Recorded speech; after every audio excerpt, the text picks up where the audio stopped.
that although you can basically categorise our music as being rock music as such, we tried to steer away from a particular stamp, as it were, you know, trying to incorporate all the varieties of rock that we possibly can. If you could sort of define it, it's a sort of struggle between good and evil. Right. And if you've heard the music, you know that there's very loud passages, very very powerful, and then very subtle passages. You know, we don't intentionally write like that, but that seems to be the way it comes out. That's the way it works, yeah. These two boys in Reno, Nevada, who were both huge metal fans, loved Judas Priest, were listening to a song and went out with a shotgun, and the one kid killed himself, but the other one survived. On December 23rd, 1985, Raymond Belknap took this shotgun, placed it under his chin, and pulled the trigger. Their prosecuting attorneys said that they heard this thing in a song which they determined to be the phrase, "do it." Are there subliminal do-its on the Better By You, Better Than Me song? Absolutely not.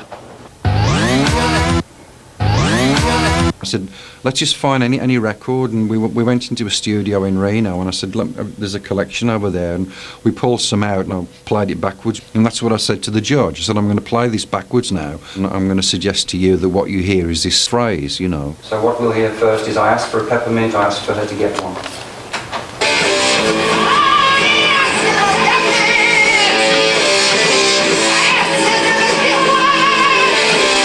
His eyes like lit up. It was as though suddenly he realised how ridiculous this whole thing was.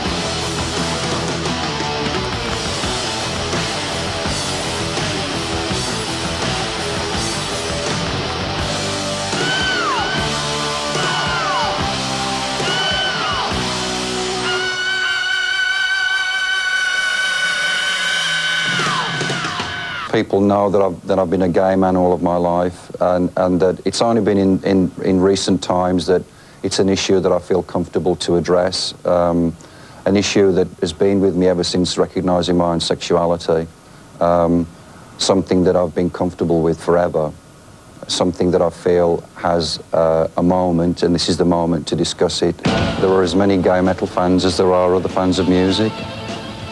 You know, we are everywhere. And that's the way it is. I think that it's difficult for everybody, you know, in making the decision to come forward and step out and be who you are, especially if you're a teenager. That's where a lot of the anxiety begins, and so maybe people like myself and others that do step in front of a camera and let the world know, maybe it's of some help, you know. It's that, well, there's an individual that has been successful, that's been able to achieve dreams and visions and goals in life.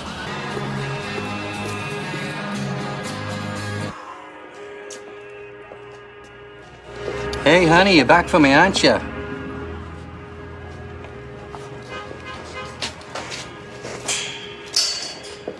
Hey, fuck you, pussy boy.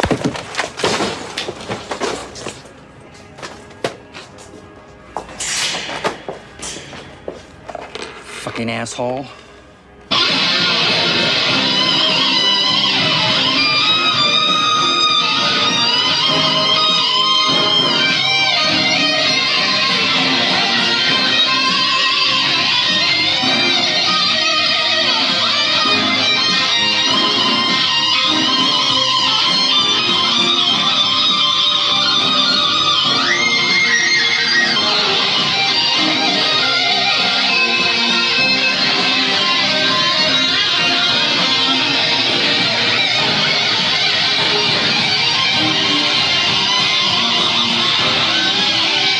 I'm no longer the lead vocalist for Judas Priest. It's important for me to be able to have the freedom to pursue other areas of music that I think are important. I just wish that we could have been in a situation where the label at least would have been able to have understood that if they weren't happy with what I was providing them with, they could have seen sense to say, okay, well, you know, we feel that rather than lose you from Judas Priest, we'll give you the freedom to pursue negotiations with someone else. A message from Rob Halford of Judas Priest. Stop on the red, cross on the green, never take a ride in a stranger's machine, and always make sure you're burning on turbo power. Judas Priest, Turbo. It's 1986. Do you know where your children are? They're out burning on turbo power. Judas Priest, Turbo. I always make sure I carry my turbo. Judas Priest's new album, Turbo. Don't wreck home without it.